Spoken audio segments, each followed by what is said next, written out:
일본이 아니라 한국이라고? K-팝과 성형수술 말고 뭐가 있는데? 대만 최고 명문고 다펑고등학교가 발칵 뒤집혔습니다. 국제올림피아드 수상자들이 인천공항 도착 3분 만에 완전 멘붕했습니다. 아무도 몰랐습니다. 일본이 비해 후진국이라 무시했던 한국에서 이들이 완전히 무너질 줄은. 명문고 학생이라는 자부심이 오히려 우리 시야를 좁게 만들었어. 대체 무엇이 대만 최고 엘리트들을 이렇게 바꾼 걸까요? 그 충격적인 7일간의 이야기, 지금 바로 시작합니다. 안녕하세요. 저는 대만 타이중에 위치한 다펑고등학교 3학년 리즈와입니다. 제가 지금부터 말씀드릴 이야기는 정말 믿기 어려우실 거예요. 인천공항에 도착한 지 정확히 3분 만에 제 친구 펑잉이 갑자기 소리쳤습니다. 이거 실화야? 이게 가능한 거야? 그 순간 제 옆에 있던 진니치는 가방을 바닥에 떨어뜨렸고 샤오리는 잠시 말을 잃었습니다. 저희는 대만에서도 손꼽히는 과학 영재반 학생들이에요. 국제올림피아드 수상자도 여러 명 있고 미국 대학 진학률이 70%가 넘는 엘리트 집단이죠. 그런 저희가 한국 공항에서 완전히 멘붕 상태가 된 이유가 뭘까요? 바로 입국심사대에서 일어난 일 때문입니다. 저희가 여권을 내밀고 얼굴 인식 시스템을 이용했는데 다른 나라에서 경험했던 것보다 훨씬 빠르고 정확했어요. 시스템이 정말 효율적이었거든요. 펑잉이 제게 속삭였습니다. 야, 이 시설 정말 좋은데? 우리나라 공항보다 편리한 것 같아. 진니치도 고개를 흔들며 말했어요. 나 지금까지 한국을 너무 우습게 본 것 같아. 그런데 이건 시작에 불과했습니다. 앞으로 저희가 한국에서 겪게 될 일들을 생각하면 이 정도는 정말 아무것도 아니었거든요. 자, 그럼 본격적으로 저희가 어떻게 한국에서 완전히 항복하게 되었는지 들려드릴게요. 첫 번째로 저희가 왜 한국을 그렇게 우습게 봤는지부터 말씀드려야겠어요. 사실 처음에 저희는 한국 수학여행이 확정되었을 때 정말 실망했어요. 원래는 일본 교토와 오사카로 가는 게 계획이었거든요. 저는 일본 전통 문화와 건축에 관심이 많았고 특히 교토의 금각사나 후시미 이나리 신사 같은 곳들을 정말 가보고 싶었어요. 그런데 갑자기 외교적 이슈와 예산 문제로 목적지가 한국으로 바뀌었다는 통보를 받았습니다. 솔직히 말하면 저희 반 전체가 한숨을 쉬었어요. 한국이라고? 거기서 뭘 배워? 그 친구 샤오리가 투덜댔습니다. K-팝이나 한국 드라마 말고 뭐가 있는데? 저희는 대만에서도 최고 수준의 과학 영재반이에요. 저희 학교 다펑여고는 대만 전체에서 수학, 물리, 화학 부문 1등을 차지하는 명문 중의 명문입니다. 매년 하버드, MIT, 스탠퍼드 같은 세계 최고 대학에 10여 명씩 진학하죠. 그런 저희 눈에 한국은 그냥 아시아의 한 나라, K-팝과 성형수술로 유명한 곳 정도였어요. 물론 삼성이나 LG 같은 기업이 있다는 건 알고 있었지만 그래도 대만의 TSMC나 ASUS와 비슷한 수준이겠거니 생각했어요. 인터넷에서 한국에 대해 검색해봐도 나오는 건 아이돌, 한국 요리, 쇼핑몰 정보뿐이었어요. 과학기술 강국 한국이라는 제목의 글들도 몇 개 있었지만 솔직히 별로 와닿지 않았어요. 펑잉이 말했죠. 우리나라도 아시아 4대용이라고 불렸는데 한국이 우리보다 뭐가 더 대단하다고? 진니치도 거들었어요. 반도체는 대만이 더 잘하고 IT는 일본이 더 앞서잖아. 한국은 그냥 중간 정도 아닐까? 저도 그때는 그런 생각이었어요. 한국은 그냥 아시아의 평범한 선진국 중 하나. 저희가 배울 건 별로 없을 거라고 생각했죠. 담임 선생님께서 저희 반을 불러 모으고 말씀하셨어요. 너희들 진짜 지혜로운 사람은 어디서든 배울 점을 찾는다. 낯선 곳에서 진짜 보물을 발견하는 게 진정한 학습이야. 그 말씀이 조금 마음에 걸렸지만 여전히 큰 기대는 하지 않았어요. 어차피 일주일이면 끝날 일정이고 그냥 친구들과 재미있게 놀다 오자는 마음이었거든요. 하지만 저는 그래도 조금이라도 준비를 해야겠다고 생각해서 한국 현대사에 대한 책을 한 권 읽고 유튜브에서 한국 문화에 대한 영상도 몇 개 봤어요. 그런데 여전히 이 정도면 충분하겠지라는 안일한 마음이었죠. 지금 생각해보면 그때의 제가 정말 우물안개구리였다는 걸 인정할 수밖에 없어요. 한국에 대한 진짜 모습을 전혀 모르고 있었으니까요. 3월 15일 아침 8시 타이베이타오 위안 공항에서 인천행 비행기에 올랐어요. 비행시간은 2시간 반 정도였는데 생각보다 가깝더라고요. 비행기 안에서도 저희는 여전히 한국을 우습게 보고 있었어요. 펑잉이 창문 밖을 보며 말했죠. 야, 진짜 한국 가서 뭐 하지? 명동 가서 쇼핑하고 한국 요리 먹고 그게 다인가? 그런데 인천국제공항에 도착한 순간부터 뭔가 달랐어요. 일단 공항 규모가 어마어마했어요. 대만 공항보다 훨씬 크고 현대적이었죠. 우와, 진짜 크다. 샤오리가 감탄했어요. 그런데 정말 놀라운 건 그 다음이었어요. 입국 심사를 기다리는데 줄이 상당히 빨리 빠지는 거예요. 자동화 시스템이 우리가 생각했던 것보다 효율적이었어요. 드디어 저희 차례가 되었을 때 직원분이 한국어로 뭔가 말씀하시더니 영어로 다시 말씀해 주셨어요. 얼굴 인식 시스템 사용하시겠어요? 조금 더 빠릅니다. 저희는 서로 얼굴을 봤어요. 얼굴 인식? 대만 공항에도 그런 시스템이 있긴 하지만 그렇게 인상적이지는 않았거든요. 여권을 스캔하고 카메라를 쳐다보았더니 생각보다 빠르게 입국 승인 완료라는 화면이 떴어요. 간단한 질문 하나 정도 있었지만 전체 과정이 정말 매끄러웠어요. 헉, 이게 뭐야? 펑잉이 놀라며 말했어요. 진니치는 고개를 절레절레 흔들었어요. 우리 공항이랑 시스템이 좀 다른데? 저도 솔직히 놀랐어요. 이런 수준의 효율성은 싱가포르 공항에서나 경험했던 건데 한국도 이 정도인 줄은 예상 못했거든요. 공항 밖으로 나오니까 저희를 기다리고 있는 가이드분이 계셨어요. 중년의 여성분이었는데 저희를 보시자마자 유창한 중국어로 인사해 주셨어요. 여러분, 안녕하세요. 대한민국에 오신 것을 진심으로 환영합니다. 저는 여러분의 가이드를 맡게 된 이선미입니다. 저희는 서로 얼굴을 봤어요. 발음도 정확하고 억양도 자연스러웠어요. 현지에서 오래 거주한 대만 사람 같은 느낌이었거든요. 우와, 진짜 중국어 잘하신다. 샤오리가 속삭였어요.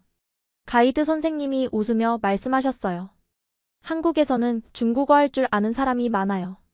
특히 관광업에 종사하는 사람들은 중국어, 영어, 일본어 정도는 다들 공부하거든요. 저희가 타게 될 버스도 꽤 고급이었어요. 좌석도 넓고 와이파이도 터지고 각 좌석마다 충전 포트까지 있었어요. 이거 진짜 관광버스 맞아? 펑잉이 신기해했어요. 버스가 서울 시내로 향하면서 창밖 풍경이 점점 보이기 시작했어요. 고속도로가 정말 깨끗하고 잘 정비되어 있었어요. 그리고 멀리 보이는 한강과 고층 빌딩들의 모습이 생각보다 웅장했어요. 가이드 선생님이 설명해 주셨어요. 지금 보시는 강이 한강이에요.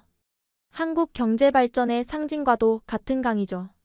한강의 기적이라는 말 들어보셨나요? 저희는 고개를 저었어요. 1953년 한국전쟁이 끝나고 한국의 1인당 국민소득이 67달러였어요.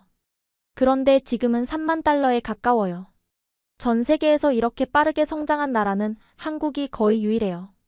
그 말을 듣고 저는 조금 놀랐어요. 67달러? 그럼 저희 할아버지 세대 때 대만보다도 훨씬 가난했다는 얘기잖아요. 그럼 지금은 어느 정도예요? 제가 물어봤어요. 현재 한국은 세계 경제 규모 10위권이에요. 1인당 국민소득으로도 선진국 수준이고요. 진니치가 저에게 속삭였어요. 야, 이거 진짜야? 한국이 이 정도였다고? 저도 솔직히 그때까지는 반신반의했어요. 하지만 창밖으로 보이는 서울의 모습은 분명히 저희가 예상했던 것과 달랐어요. 더 현대적이고 더 체계적이었거든요. 그때 제 마음 한구석에서 작은 의문이 들기 시작했어요. 혹시 내가 한국에 대해 잘못 알고 있었던 게 아닐까? 서울 시내에 도착해서 첫 번째 목적지는 광화문이었어요. 버스가 세종대로에 들어서는 순간 저는 정말 숨이 멎을 것 같았어요. 어머나, 저게 뭐야? 샤오리가 창문에 얼굴을 바짝 붙이며 말했어요. 정면에 우뚝 서 있는 광화문, 그 뒤로 펼쳐지는 경복궁의 전경이 눈앞에 펼쳐졌어요. 그런데 놀라운 건 그 옆으로 늘어선 현대적인 고층 빌딩들이었어요. 과거와 현재가 조화를 이루고 있었어요. 와, 이게 진짜야? 펑잉이 말을 더듬었어요. 저도 할 말을 잃었어요.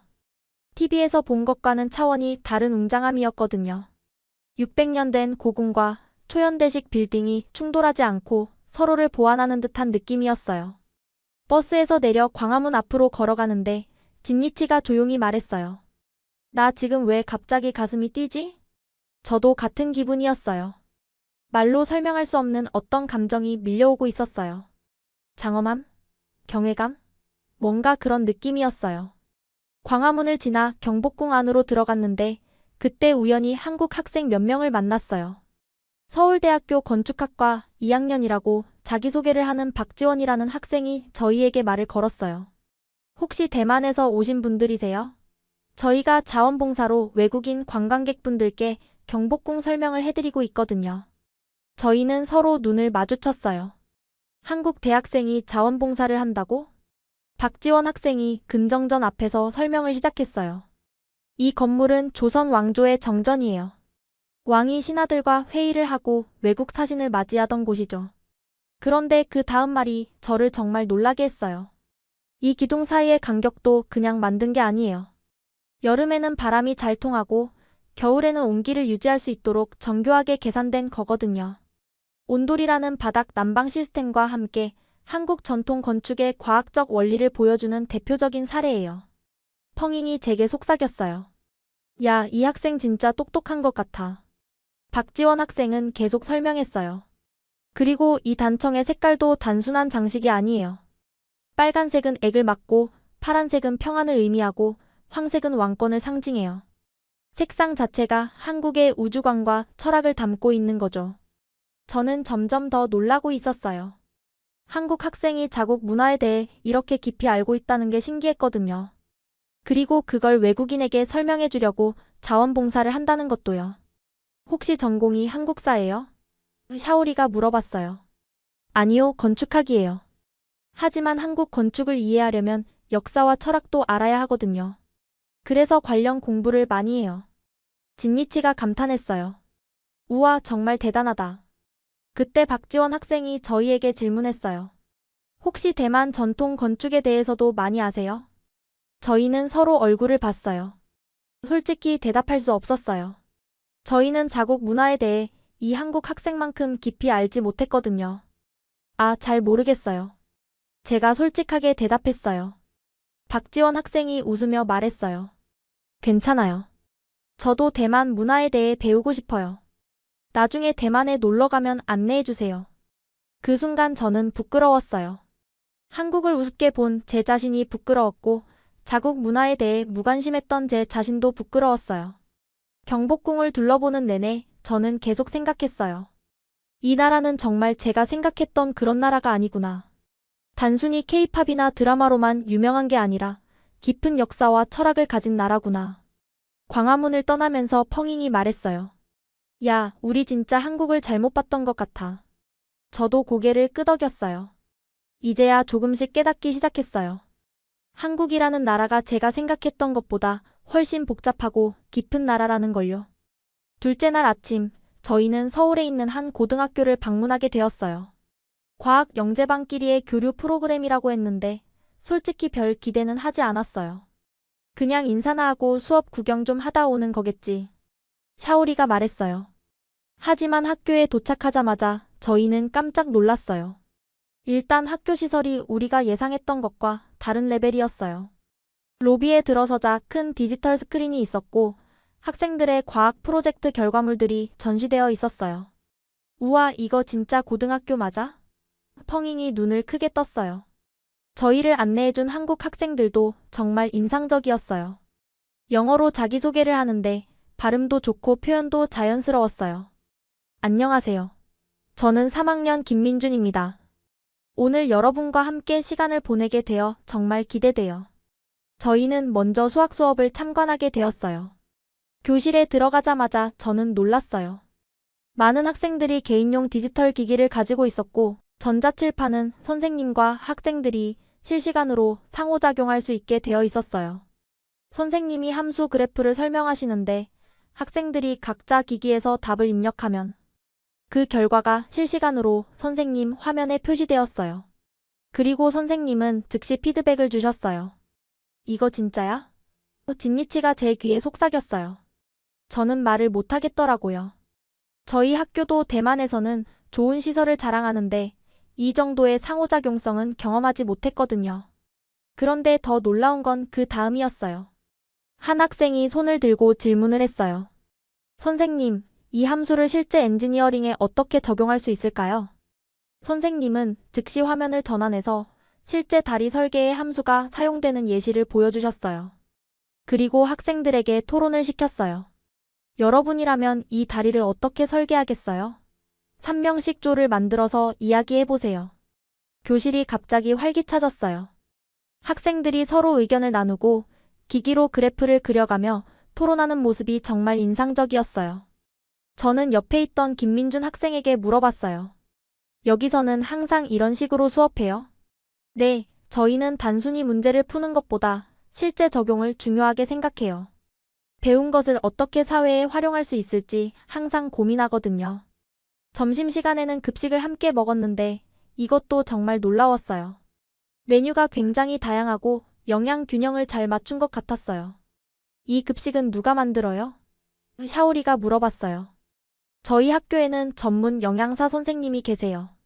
그리고 요리사 선생님들도 모두 자격증을 가지고 계시고요. 펑잉이 깜짝 놀랐어요. 영양사가 직접 메뉴를 짜준다고요? 네, 성장기 학생들의 영양을 정말 중요하게 생각하거든요. 그리고 알레르기가 있는 학생들을 위한 특별 메뉴도 따로 준비해요. 오후에는 동아리 활동을 참관했는데 이건 정말 상상을 초월했어요. 로봇 동아리에서는 고등학생들이 직접 만든 로봇이 계단을 올라가고 있었어요. 이거 정말 학생들이 만든 거예요? 진니치가 믿을 수 없다는 표정으로 물어봤어요. 네, 저희가 직접 설계부터 제작까지 다 했어요. 작년에 국제 로봇 경진대회에서 2등상도 받았어요. 그런데 제가 가장 충격을 받은 건 창업 동아리였어요. 고등학생들이 실제로 사업 아이템을 개발해서 관심을 받는다는 게 믿어지지 않았거든요. 창업 동아리 회장인 이지수 학생이 설명해줬어요. 저희는 시각 장애인을 위한 음성 내비게이션 앱을 개발하고 있어요. 현재 베타 테스트 중이고 실제 시각 장애인분들께 피드백을 받고 있어요. 저는 정말 할 말을 잃었어요. 고등학생이 사회 문제를 해결하려고 직접 앱을 만든다니. 혹시 이거 정말 사업으로 발전시킬 생각이에요? 제가 물어봤어요. 네, 이미 한 투자사에서 관심을 보이고 있어요. 졸업하기 전에 정식으로 창업할 계획이에요. 그때 저는 깨달았어요. 한국 학생들은 저희와 공부하는 목적 자체가 다르다는 걸요. 저희는 좋은 대학에 가기 위해 공부하는데 이들은 세상을 바꾸기 위해 공부하고 있었어요. 학교를 떠나면서 펑잉이 말했어요. 야, 우리가 정말 우물 안개구리였구나. 샤오리도 고개를 끄덕였어요. 진짜 부끄럽다. 우리는 뭘 하고 있었나 싶어. 버스에 타면서 김민준 학생이 저희에게 말했어요. 다음에 대만에 놀러 가면 연락드릴게요. 서로 배울 점이 많을 것 같아요. 저는 그때 처음으로 느꼈어요. 경쟁 상대가 아니라 함께 성장할 수 있는 친구들이라는 걸요. 셋째 날, 저희는 판교 테크노밸리를 방문했어요. 가이드 선생님께서 오늘은 한국의 미래를 보여드릴게요 라고 말씀하셨는데 그때는 뭔 소리인지 이해하지 못했어요. 판교? 거기가 뭐 대단한 곳이야? 샤오리가 고개를 갸웃했어요. 실리콘밸리 같은 곳이라고 하던데. 펑잉이 대답했어요. 저희는 반신반의하며 버스에 올랐어요. 대만에도 신추과학공업원구라는 훌륭한 테크 단지가 있잖아요. 비슷비슷할 거라고 생각했거든요. 하지만 판교에 도착한 순간 저희의 생각은 완전히 바뀌었어요. 일단 건물들부터가 압도적이었어요. 유리와 철골로 이뤄진 미래적인 건축물들이 하늘을 찌를 듯 솟아 있었어요. 첫 번째로 방문한 곳은 네이버 본사였어요. 로비에 들어서자마자 저는 입이 벌어졌어요. 벽면 전체가 큰 디지털 스크린으로 되어 있었고 손으로 터치하면 다양한 정보가 실시간으로 나타났어요. 이거 정말 신기하다. 진니치가 스크린을 만지며 감탄했어요. 네이버 직원분이 저희를 안내해 주셨는데 그분의 설명을 듣고 저는 정말 놀랐어요. 저희는 단순히 검색 엔진만 만드는 회사가 아니에요. 인공지능, 자율주행, 메타버스까지 미래 기술을 개발하고 있거든요. 저희를 AI 연구실로 안내해 주셨는데 그곳에서 본 것들은 정말 공상과학 영화 같았어요. 컴퓨터가 사람의 감정을 인식해서 적절한 반응을 하는 시스템을 보여주셨어요. 이 AI는 사용자의 표정과 목소리 톤을 분석해서 감정 상태를 파악해요. 우울하면 위로해주고 기쁘면 함께 기뻐해주죠. 펑잉이 시연을 해봤는데 정말 AI가 그녀의 표정을 보고 오늘 기분이 좋아 보이네요. 좋은 일이 있나요? 라고 말하는 거예요. 헉, 이거 진짜야? 펑잉이 깜짝 놀랐어요. 네, 이건 아직 초기 단계예요. 궁극적으로는 노인분들의 정서적 동반자 역할을 하는 것이 목표입니다. 그 다음에는 자율주행 연구센터를 방문했어요. 실제 자동차가 사람이 타지 않은 채로 주차장을 돌아다니는 모습을 봤어요. 이거 정말 사람이 안 타고 있는 거죠? 샤오리가 확인했어요. 네, 완전 자율주행이에요. 곧 도로에서 테스트를 시작할 예정입니다. 연구원분이 저희에게 설명해 주셨어요. 한국은 2030년까지 완전 자율주행 상용화를 목표로 하고 있어요. 이미 여러 도시에서 시범 운행을 하고 있고요. 저는 그때 깨달았어요. 대만도 자율주행 기술을 개발하고 있지만 이 정도 수준은 아니라는 걸요. 오후에는 삼성 의료기기 연구소를 방문했어요. 거기서 본 수술 로봇은 정말 충격적이었어요. 로봇이 포도알 만한 크기의 물체를 정교하게 잡아서 옮기는 모습을 봤거든요. 이 로봇은 사람 손보다 10배 더 정밀해요. 미세한 혈관 수술도 가능하고 원격 수술도 할 수 있어요. 그런데 더 놀라운 건 다음 설명이었어요. 작년에 서울에 있는 의사가 이 로봇을 이용해서 부산의 환자를 수술한 적이 있어요. 지연 시간이 거의 없어서 실시간으로 가능했거든요. 진니치가 믿을 수 없다는 표정으로 물어봤어요. 정말 원격으로 수술을 한다고요? 네, 그리고 이 로봇에는 AI가 탑재되어 있어서 위험한 상황을 미리 감지하고 의사에게 경고해줘요. 마지막으로 방문한 곳은 스타트업 인큐베이터였어요. 거기서 만난 한 청년 창업자의 이야기가 저에게 가장 큰 충격을 줬어요. 저는 25살에 창업해서 지금 직원이 150명이에요. 저희가 만든 앱은 전 세계적으로 1000만 명이 사용하고 있어요. 뭘 만드신 거예요? 제가 물어봤어요. 청각 장애인을 위한 실시간 자막 생성 앱이에요. 일상 대화를 실시간으로 텍스트로 변환해주죠. 샤오리가 감탄했어요.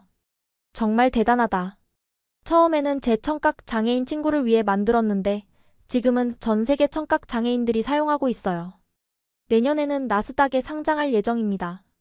판교를 떠나면서 저희는 모두 말이 없었어요. 너무 충격이 컸거든요. 버스에서 펑잉이 조용히 말했어요. 우리가 정말 한국을 우습게 봤구나. 진니치도 고개를 끄덕였어요. 기술 수준이 완전 다른 차원이네. 저는 그날 밤 호텔에서 일기를 썼어요.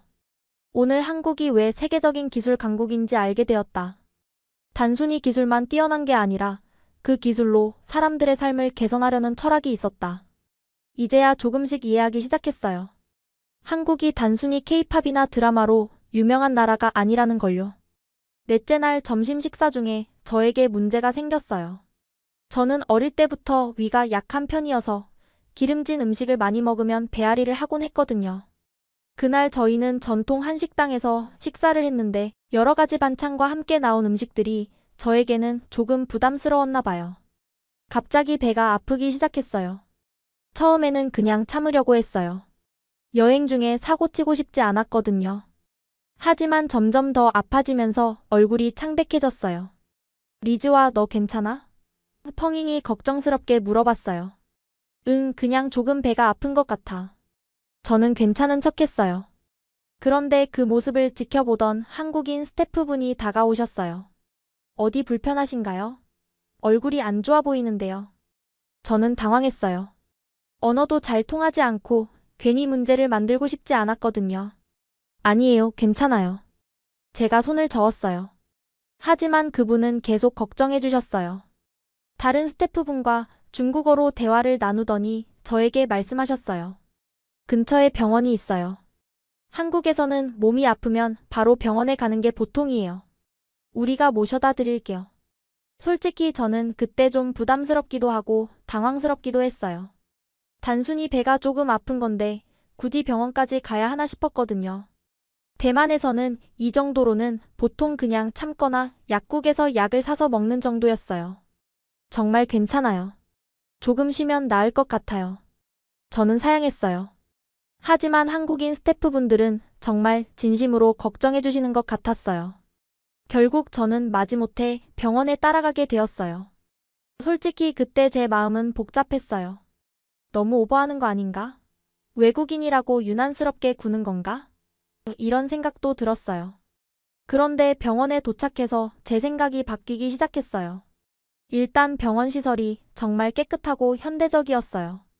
접수도 디지털로 하고 대기 시간도 예상보다 짧았어요. 더 놀라운 건 의료진 분들이었어요. 간호사분은 영어로 저희를 안내해 주셨고 의사 선생님은 저희 증상에 대해 정말 자세히 물어보셨어요. 언제부터 아팠나요? 어떤 종류의 통증인가요? 평소에 위장 쪽에 문제가 있었나요? 저는 의사 선생님이 이렇게 꼼꼼히 물어봐 주실 줄 몰랐어요. 간단한 진료를 받고 약을 처방받았는데 그 과정이 정말 체계적이었어요. 그런데 가장 놀라운 건 계산할 때였어요. 외국인 관광객에게는 특별한 부담이 있을 줄 알았는데 생각보다 합리적인 가격이었어요. 대만에서 비슷한 진료를 받을 때와 크게 다르지 않더라고요. 병원을 나오면서 스태프분이 저에게 말씀하셨어요. 한국에서는 건강을 정말 중요하게 생각해요. 조금이라도 아프면 바로 병원에 가는 것이 당연하다고 생각하거든요. 그제야 저는 깨달았어요. 한국인들이 저를 병원에 데려간 건 오버하거나 유난을 떤 게 아니라 정말 진심으로 걱정해 준 거였다는 걸요. 한국 사람들은 남을 도와주는 것을 좋아해요. 특히 외국에서 온 손님이 불편하면 못 견뎌해요. 가이드 선생님이 설명해 주셨어요. 저는 정말 부끄러웠어요. 한국인들의 배려를 오해했던 제 자신이 부끄러웠어요. 그날 밤 호텔에서 친구들과 이야기했어요. 나 오늘 정말 부끄러웠어. 제가 말했어요. 왜? 샤오리가 물어봤어요. 한국 사람들이 나를 도와주려고 했는데 나는 그걸 오버한다고 생각했어. 내가 너무 편견을 가지고 있었던 것 같아. 펑잉이 고개를 끄덕였어요. 맞아, 우리가 한국 문화를 제대로 이해하지 못했던 것 같아. 진니치도 말했어요. 우리는 보통 참는 것이 미덕이라고 배웠잖아. 그런데 한국에서는 아프면 즉시 해결하는 것이 당연한 문화인가 봐. 그날 밤 저는 일기에 썼어요. 오늘 나는 문화의 차이를 배웠다. 다른 것이 틀린 것은 아니라는 걸 배웠다. 그리고 한 가지 더 깨달았어요. 한국 사람들의 배려심과 사려 깊음을 직접 경험한 거죠. 이것도 한국의 또 다른 매력이었어요. 5째 날, 저희는 DMZ 비무장지대 투어에 참가했어요. 솔직히 처음에는 별로 기대하지 않았어요. 그냥 역사 공부나 좀 하고 오는 거겠지 싶었거든요. 분단국가라는 게 뭔가 암울할 것 같아. 샤오리가 말했어요. 우리나라도 중국과 복잡한 관계잖아. 비슷한 상황 아닐까? 펑잉이 덧붙였어요. 하지만 DMZ에 도착하고 나서 저희의 생각은 완전히 바뀌었어요. 임진각에 도착하자마자 느껴지는 분위기가 남달랐어요. 평화에 대한 간절한 염원이 곳곳에 스며 있었어요. 자유의 다리, 통일의 종, 평화누리공원까지 모든 것이 통일에 대한 희망을 담고 있었어요. 가이드 선생님이 설명해 주셨어요. 한국 전쟁이 1953년에 끝났지만 사실상 아직도 전쟁이 끝나지 않은 상태예요. 하지만 한국 사람들은 포기하지 않고 평화를 위해 노력하고 있어요. 저는 그때까지 한국의 분단 상황을 제대로 이해하지 못했어요. 그냥 역사책에서 보던 이야기 정도로만 생각했거든요. 판문점 견학에서 실제 분단선을 봤을 때는 정말 충격적이었어요. 몇 발짝만 걸으면 다른 나라가 되는 거예요. 그것도 같은 민족끼리 나뉘어진 상황이었고요. 진짜 신기하다. 저기만 넘으면 북한인 거야? 진니치가 놀라워했어요. 네, 저기가 북한이에요. 같은 민족인데 70년 넘게 만나지 못하고 있어요. 가이드 선생님의 목소리에 아쉬움이 묻어났어요. 그때 우연히 한국 청년들을 만났어요. 대학생들인데 통일에 대한 열정이 정말 대단했어요. 서울대 정치외교학과 3학년 이민호 학생이 저희에게 말했어요. 저희 세대는 분단을 직접 경험하지 않았지만 통일에 대한 꿈은 포기하지 않아요. 혹시 통일이 정말 가능하다고 생각해요? 제가 물어봤어요. 물론이에요. 독일도 통일했잖아요. 우리도 언젠가는 반드시 통일할 거예요. 그게 우리의 꿈이에요. 연세대 한국사학과 2학년 박지영 학생도 말했어요. 북한에 제 또래 친구들이 살고 있어요. 언젠가는 그들과 함께 카페에서 커피를 마시며 이야기하고 싶어요. 저는 정말 감동받았어요.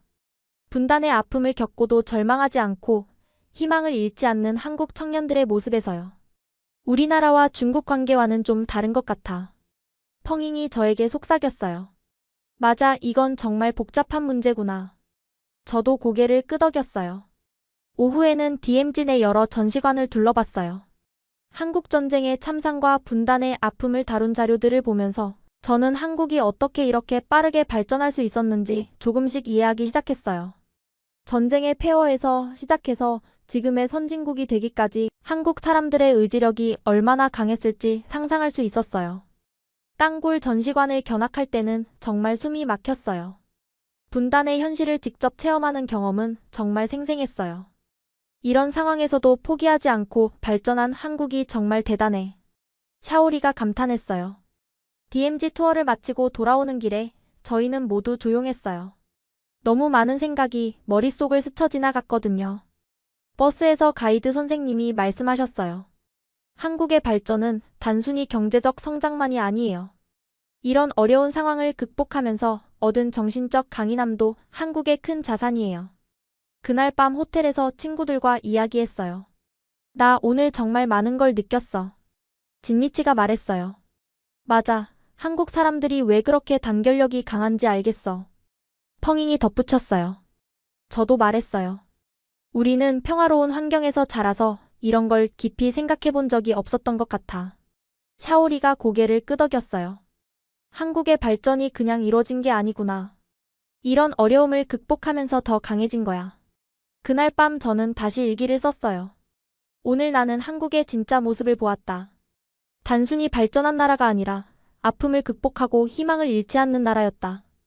DMZ에서의 경험은 저에게 큰 변화를 가져왔어요. 한국에 대한 이해가 훨씬 깊어졌고 평화에 대해서도 다시 생각해보게 되었거든요. 여섯째 날은 저희가 직접 계획한 자유일정이었어요. 친구들과 상의해서 북촌 한옥마을과 동대문 디자인 플라자를 방문하기로 했어요. 전통과 현대를 한 번에 보자. 펑잉이 제안했어요. 좋은 생각이야. 한국의 양면을 이해할 수 있을 것 같아. 저도 동의했어요. 아침 일찍 북촌 한옥마을에 도착했어요. 조용한 골목길 사이로 정갈하게 정렬된 한옥들이 정말 아름다웠어요. 우와, 정말 예쁘다. 샤오리가 감탄했어요. 하지만 저희가 주목한 건 단순히 예쁜 풍경만이 아니었어요. 한옥들 사이사이에 현대적인 카페, 갤러리, 문화 공간들이 자연스럽게 어우러져 있었거든요. 한옥을 개조한 카페에 들어가서 차를 마셨는데 정말 신기한 경험이었어요. 전통 건축의 따뜻함과 현대적인 편의가 완벽하게 조화를 이루고 있었어요. 카페 사장님과 이야기할 기회가 있었는데 정말 인상 깊었어요. 저는 이 한옥을 그냥 보존하는 게 아니라 현대 사람들이 사용할 수 있게 만들고 싶었어요. 전통은 박물관에만 있는 게 아니라 우리 삶 속에 있어야 한다고 생각해요. 진니치가 물어봤어요. 한옥을 카페로 바꾸면서 어려움은 없었나요? 물론 있었죠. 하지만 한옥의 본질을 해치지 않는 선에서 현대적 편의를 더하는 거예요. 온돌 난방도 그대로 살리고 마루의 구조도 유지했어요. 펑잉이 감탄했어요. 정말 대단하다. 이런 식으로 전통을 지키는 방법도 있구나. 북촌을 떠나면서 저는 한국만의 특별함을 다시 한번 느꼈어요. 전통을 버리지 않으면서도 현대적으로 활용하는 지혜 말이에요. 오후에는 동대문 디자인 플라자로 향했어요. 북촌과는 완전히 다른 세계였어요. 자하 하디드가 설계한 건물은 정말 미래에서 온 것 같았어요. 이거 진짜 건물이야? 샤오리가 놀라워했어요. 곡선으로 이뤄진 은색 외벽은 정말 예술 작품 같았어요. 하지만 단순히 예쁘기만 한 게 아니라 실용적이기도 했어요.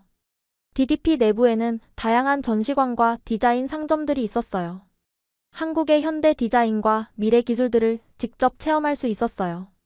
특히 인상 깊었던 건 미디어 파사드 쇼였어요. 저녁이 되자 DDP 외벽의 영상이 투사되기 시작했어요. 우와, 이게 뭐야? 진니치가 감탄했어요.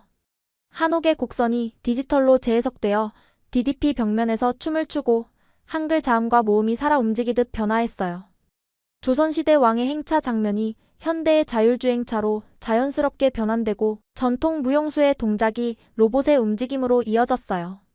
정말 신기하다. 과거와 미래가 하나로 연결되는 것 같아. 펑잉이 말했어요. 저는 그 순간 깨달았어요. 이게 바로 한국의 정체성이구나. 전통을 버리지 않으면서도 미래를 향해 나아가는 것이구나. 쇼가 끝난 후 저희는 한강공원으로 갔어요. 밤하늘 아래 흐르는 한강을 보면서 하루를 정리했어요. 오늘 정말 많은 걸 봤어. 샤오리가 말했어요. 저도 고개를 끄덕였어요. 북촌에서는 전통이 어떻게 현재와 연결될 수 있는지 배웠고, DDP에서는 현재가 어떻게 미래와 만날 수 있는지 봤어. 진니치가 덧붙였어요. 한국은 정말 특별한 나라인 것 같아. 과거를 잊지 않으면서도 미래를 두려워하지 않아. 펑잉이 말했어요. 우리나라도 이런 식으로 전통과 현대를 조화시킬 수 있을까? 그 질문에 저희는 모두 생각에 잠겼어요. 대만도 풍부한 전통을 가지고 있지만 한국처럼 현대적으로 활용하고 있는지는 의문이었거든요. 한강을 바라보며 저는 생각했어요. 한국의 발전이 단순히 서구화가 아니라 자신들만의 방식으로 미래를 만들어가는 거구나. 그 순간 저는 한국에 대한 제 생각이 완전히 바뀌었다는 걸 느꼈어요. 더 이상 한국을 모방이나 추종의 대상으로 보는 게 아니라 배우고 싶은 롤모델로 보게 된 거죠. 여섯째 날 저녁, 저희는 한국 대학생들과의 교류 모임에 참석했어요. 장소는 홍대 근처의 한 카페였는데 저희를 위해 특별히 마련된 자리였어요. 긴장된다. 샤오리가 속삭였어요. 우리보다 어릴 것 같은데 뭘 긴장해. 펑잉이 웃었지만 사실 저희 모두 조금씩 떨리는 마음이었어요. 카페에 도착하니 이미 18명의 한국 대학생들이 저희를 기다리고 있었어요. 서울대, 연세대, 고려대, 성균관대 등 다양한 대학에서 온 학생들이었어요. 안녕하세요. 대만에서 오신 분들이시죠? 정말 반가워요. 한 학생이 유창한 중국어로 인사했어요.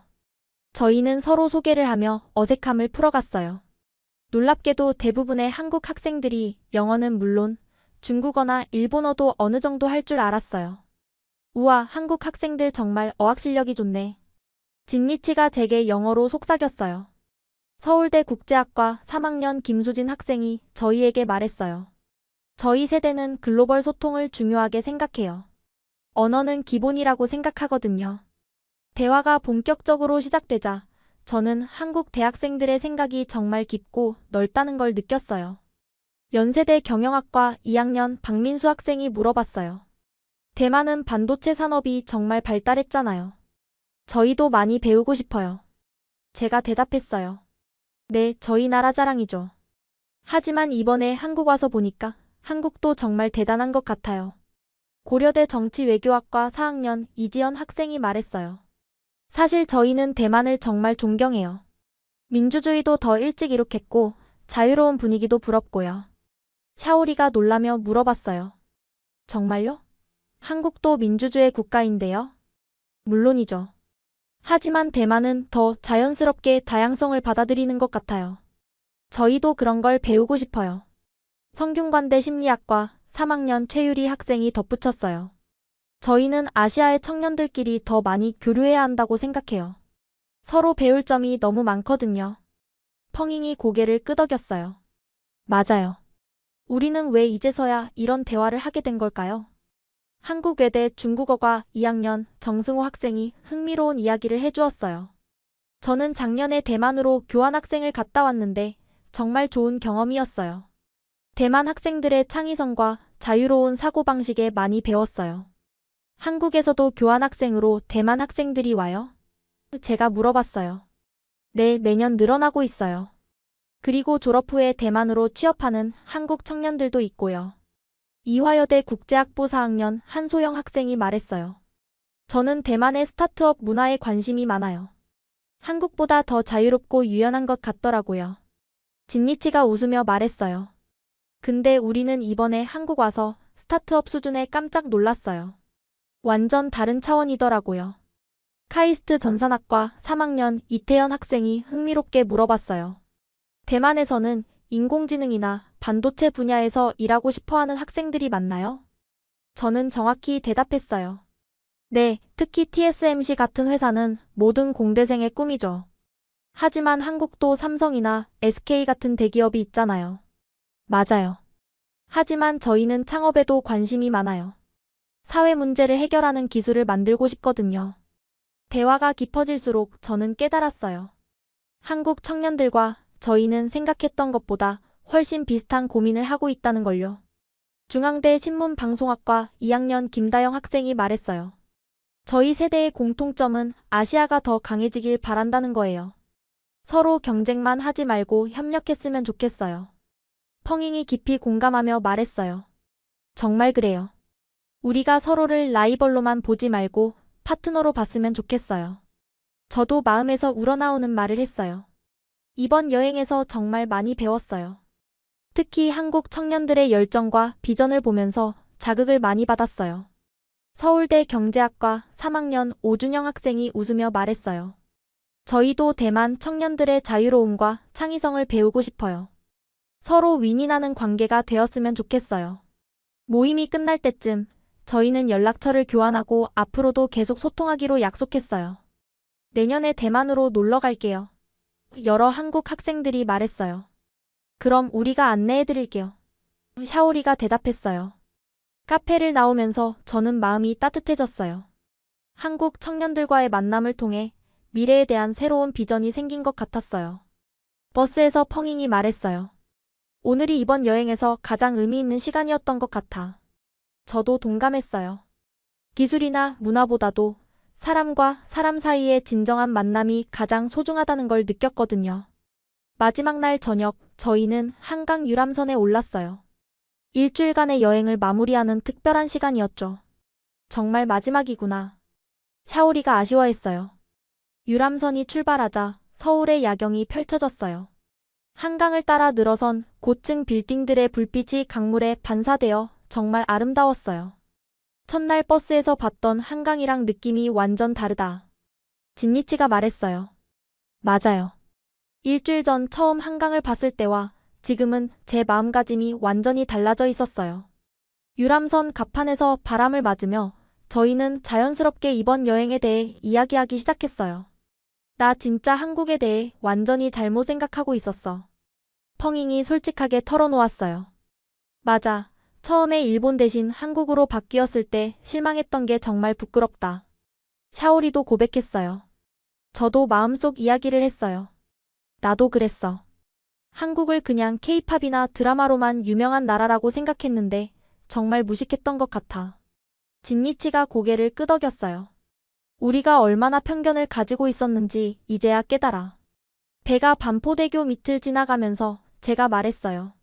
근데 가장 놀라웠던 게 뭔지 알아? 한국 사람들이 우리를 대하는 방식이었어. 맞아, 정말 진심으로 도와주려고 했어.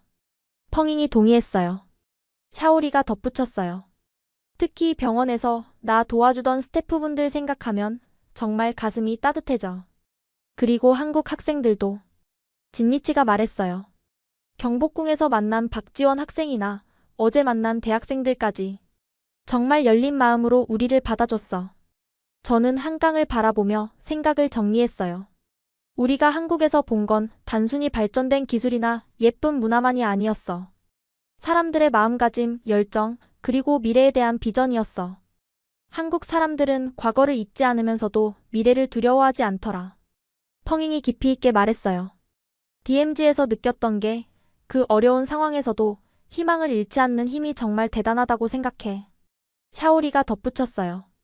유람선이 여의도를 지나면서 저는 문득 우리 자신에 대한 이야기를 꺼냈어요. 그런데 이번 여행에서 한국만 다시 보게 된 게 아니라 우리 자신도 다시 보게 된 것 같아. 진니치가 고개를 끄덕였어요. 맞아, 얼마나 우물 안개구리였는지 깨달았어. 그리고 우리가 얼마나 오만했는지도. 펑잉이 부끄러워하며 말했어요. 저도 솔직히 인정했어요. 명문고 학생이라는 자부심이 오히려 우리 시야를 좁게 만들었던 것 같아. 샤오리가 긍정적으로 말했어요. 하지만 늦지 않았잖아. 이제라도 깨달은 게 다행이야. 한강 위를 날아가는 갈매기들을 보면서 제가 말했어요. 우리도 저 갈매기들처럼 더 넓은 세상을 봐야겠어. 그리고 다른 문화, 다른 사람들을 존중하는 마음도 가져야겠어. 진니치가 덧붙였어요. 유람선이 뚝섬을 지나면서 펑잉이 미래 이야기를 꺼냈어요. 우리 대학 가서도 이런 열정 잃지 말자. 그리고 아시아 친구들과 더 많이 교류하자. 샤오리가 제안했어요. 저도 결심을 말했어요. 나는 한국어 공부해서 한국 대학생들과 더 깊이 대화하고 싶어. 나도. 그리고 대만에 한국 친구들이 놀러 오면 최고로 안내해주자. 진니치가 신나게 말했어요. 유람선이 다시 출발지로 돌아오면서 저희의 대화도 마무리되었어요. 이번 여행이 끝이 아니라 시작인 것 같아. 펑잉이 의미 있게 말했어요. 저도 고개를 끄덕였어요. 맞아, 진짜 세상을 보는 눈이 달라졌어. 한강의 야경을 마지막으로 바라보며 저는 마음속으로 다짐했어요. 앞으로는 편견 없이 열린 마음으로 세상을 바라보겠다고요. 한강 크루즈를 마치고 호텔로 돌아온 저희는 아무도 잠자리에 들지 않았어요. 내일이면 한국을 떠나야 한다는 생각에 아쉬운 마음이 컸거든요. 마지막 밤인데 그냥 잠들기 아깝지 않아? 펑잉이 말했어요. 저희는 샤오리와 진니치의 방에 모여 앉아서 이야기를 나누기 시작했어요. 진짜 일주일이 이렇게 빨리 지날 줄 몰랐어. 진니치가 감상에 젖어 말했어요. 그런데 대화를 나누다 보니 각자 마음속에 품고 있던 진짜 고민들이 하나씩 나오기 시작했어요. 샤오리가 먼저 속마음을 털어놓았어요. 사실 나 이번 여행에서 정말 부끄러웠어. 우리가 얼마나 세상을 모르고 살았는지 깨달았거든. 펑잉도 고개를 끄덕였어요. 맞아. 특히 한국 학생들과 이야기하면서 우리가 얼마나 시야가 좁았는지 느꼈어. 저도 솔직히 말했어요. 나도 그래. 명문고 다닌다고 우쭐했는데 정작 중요한 걸 놓치고 있었어. 진니치가 깊은 한숨을 쉬며 말했어요. 우리 부모님들도 우리를 자랑스러워 하시는데 사실 우린 아무것도 모르고 있었잖아. 그때 갑자기 방 안이 조용해졌어요. 저희 모두 비슷한 생각을 하고 있었거든요. 펑잉이 조심스럽게 물어봤어요. 우리 정말 바뀔 수 있을까? 어떻게 바뀌고 싶은데? 제가 물어봤어요. 샤오리가 진지하게 대답했어요. 더 겸손해지고 싶어. 그리고 다른 문화를 존중할 줄 아는 사람이 되고 싶어. 진니치도 말했어요. 나는 한국 학생들처럼 사회 문제에 관심을 갖고 싶어. 단순히 성적만 좋은 학생이 아니라 의미 있는 일을 하는 사람이 되고 싶어. 펑잉이 덧붙였어요. 나도. 그리고 아시아 친구들과 진짜 소통할 수 있는 사람이 되고 싶어. 저는 제 마음속 깊은 바람을 말했어요. 나는 앞으로 더 많은 나라, 더 많은 문화를 경험해보고 싶어. 그리고 편견 없이 세상을 바라보고 싶어. 그러자 샤오리가 현실적인 걱정을 표현했어요. 근데 대만 돌아가면 또 원래대로 돌아갈까봐 걱정이야. 진니치도 동감했어요. 맞아. 학업 스트레스 받고 대학 입시 준비하다 보면 이런 마음 다 잊어버릴 것 같아. 펑잉이 좋은 아이디어를 냈어요. 그럼 우리끼리 약속하자. 정기적으로 만나서 서로 격려하고 이번 여행에서 배운 걸 잊지 않도록 하자. 좋은 생각이야. 저도 동의했어요. 저희는 구체적인 계획을 세우기 시작했어요. 한 달에 한 번씩 만나서 각자 새롭게 배운 것들을 공유하자. 샤오리가 제안했어요. 그리고 다른 나라 친구들과도 계속 연락하자. 특히 한국 친구들과. 진니치가 덧붙였어요. 펑잉이 말했어요. 나는 한국어 공부 진짜 열심히 할 거야. 저도 다짐했어요. 나는 아시아 다른 나라들에 대해서도 공부해 볼 거야. 대화를 나누면서 저희는 점점 확신을 갖게 되었어요. 변화는 가능하다는 걸요. 우리가 바뀌면 주변 친구들도 바뀔 수 있어. 샤오리가 희망적으로 말했어요. 진니치도 고개를 끄덕였어요. 그러면 우리 학교, 우리 세대도 조금씩 달라질 수 있겠어. 새벽이 되어서야 저희는 각자 방으로 돌아갔어요. 하지만 그날 밤 저는 잠이 오지 않았어요. 머릿속에 너무 많은 생각이 맴돌았거든요. 내일이면 한국을 떠나지만 진짜 여행은 이제 시작이야. 그렇게 생각하며 저는 마음속으로 다시 한번 다짐했어요. 이번 경험을 절대 잊지 않겠다고, 더 나은 사람이 되겠다고요. 마지막 날 아침, 체크아웃을 마치고 인천공항으로 향하는 버스에 올랐을 때 저희의 마음은 정말 복잡했어요. 정말 떠나는구나. 펑잉이 창밖을 바라보며 말했어요. 가이드 선생님께서 마지막 인사를 해주셨어요. 여러분, 일주일 동안 함께해서 정말 즐거웠어요. 한국이 좋은 추억으로 남았으면 좋겠어요. 저는 진심으로 대답했어요. 선생님, 정말 감사했어요. 한국에 대해 완전히 새롭게 알게 됐어요. 공항에 도착했을 때 저희는 깜짝 놀랐어요. 여행 중에 만났던 한국 친구들이 저희를 배웅하러 와 있었거든요. 박지원, 김민수, 이지연, 최유리. 며칠 전만 해도 낯선 사람들이었는데 이제는 진짜 친구가 된 느낌이었어요. 여러분 떠나는 거 정말 아쉬워요. 박지원이 말했어요. 김민수도 덧붙였어요. 다음에 대만 놀러 갈 때 연락드릴게요. 저희는 서로 연락처를 다시 한번 확인하고 사진도 함께 찍었어요. 그런데 가장 감동적이었던 건 한 연구원분이 오신 거였어요. 판교에서 만났던 그분이 저희를 위해 시간을 내서 공항까지 와주신 거예요. 여러분, 이번 여행이 좋은 경험이었기를 바라요. 연구원분이 말씀하셨어요. 제가 물어봤어요. 혹시 나중에 한국에서 공부할 기회가 있을까요? 물론이죠. 한국에는 대만 학생들을 위한 교환학생 프로그램이 많아요. 그리고 잠시 멈추시더니 특별한 제안을 하셨어요. 내년 여름에 아시아 청년 과학기술 포럼이 서울에서 열려요. 대만 대표단으로 참가해보는 건 어때요? 저희는 눈이 번쩍 뜨였어요. 정말요? 샤오리가 신나게 물어봤어요. 네, 제가 추천서를 써드릴 수 있어요. 여러분 같은 인재들이 필요해요. 그 순간 저는 정말 감동받았어요. 일주일 동안 저희를 따뜻하게 대해준 한국 사람들의 마음이 진짜였다는 걸 느꼈거든요. 출국 심사를 앞두고 마지막 인사를 나눌 때 저는 눈물이 날 것 같았어요. 이지연이 저에게 말했어요. 리즈와 한국어 공부 진짜 열심히 해요. 다음에 만날 때는 한국어로 대화해요. 저도 다짐하며 대답했어요. 네, 꼭요. 그리고 언니들도 대만에 오시면 제가 최고로 안내해드릴게요. 최유리가 저희 모두에게 선물을 줬어요. 작은 한옥 모형과 함께 손편지까지 써서요. 편지에는 이렇게 쓰여 있었어요. 진정한 친구는 거리와 국경을 넘나든다. 우리의 우정이 한국과 대만을 더 가깝게 만들 거예요. 진니치도 눈물을 글썽였어요. 이런 작별은 처음이에요. 출국 심사를 통과하면서 저희는 계속 손을 흔들며 작별 인사를 했어요. 비행기에 탑승하기 전 마지막 순간까지 박지원이 저희에게 말했어요. 이번이 끝이 아니라 시작이에요. 앞으로도 계속 연락해요. 비행기 안에서 저는 창밖으로 보이는 인천공항을 바라봤어요. 일주일 전 처음 도착했을 때와는 완전히 다른 마음이었어요. 펑잉이 저에게 말했어요. 우리 정말 많이 바뀐 것 같아. 샤오리도 고개를 끄덕였어요. 한국이 이제 제2의 고향 같은 느낌이야. 진니치가 의미 있게 말했어요. 우리가 한국에서 얻은 건 추억만이 아니야. 새로운 가능성을 얻었어.